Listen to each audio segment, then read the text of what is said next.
जालना जिल्ह्यात पेट्रोल व डिझेलचा पुरेसा साठा उपलब्ध असतानाही समाज माध्यमावर पसरलेल्या अफवांमुळे नागरिकांकडून पेट्रोल पंपावर अनावश्यक गर्दी होत असून ठिकठिकाणी लांबच लांब रांगा लागल्या आहेत।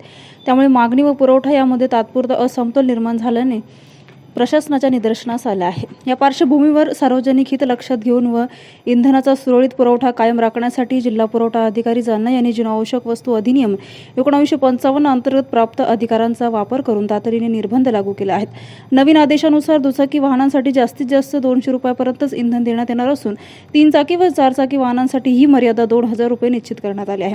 तसेच कॅन बाटल्या किंवा ड्रॅममध्ये इंधन देण्यास सक्त मनाई करण्यात आली आहे। प्रशासनाने नागरिकांना अनावश्यक गर्दी टाळून केवळ आवश्यकतेनुसारच इंधन घेण्याचं आवाहन केलं आहे। रुग्णवाहिका व अत्यावश्यक सेवांशी संबंधित वाहनांना प्राधान्याने इंधन पुरवठा करण्याचे निर्देशही देण्यात आले आहेत। याशिवाय प्रत्येक पेट्रोल पंपावर दररोज उपलब्ध साठा, प्राप्त साठा व मागणी केलेला साठा याची माहिती दर्शनी भागात फलकावर निदर्शन करणे बंधनकारक करण्यात आलं आहे। सर्व पेट्रोल पंप चालकांनी या आदेशाचे काटेकोरपणे पालन करावे। आवश्यक असून उल्लंघन करणाऱ्यावर जीवनावश्यक वस्तू अधिनियम 1955 अंतर्गत कडक कारवाई करण्यात येणार असल्याचा इशारा प्रशासनाने दिला आहे।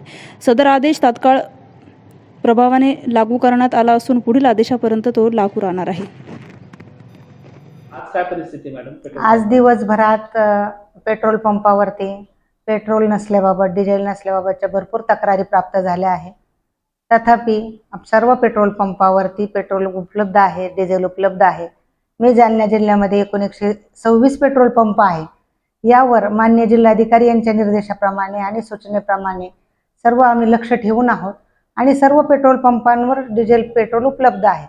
तथापि गेल्या आठवड्यात काही सुट्ट्या असल्यामुळे ह्या पेट्रोल पंपांवरती त्यांच्या ज्या टेक्निकली पैशाच्या अडचणी आहेत त्याच्यामुळे पेट्रोल डिझेल उपलब्धतेसाठी अडचणी आलेल्या आहेत। कोणीही याबाबत पॅनिक होऊ नये। जिल्ह्यामध्ये सर्व पेट्रोल पंपावर सुरळीत पेट्रोलचा आणि डिझेलचा पुरवठा होत आहे।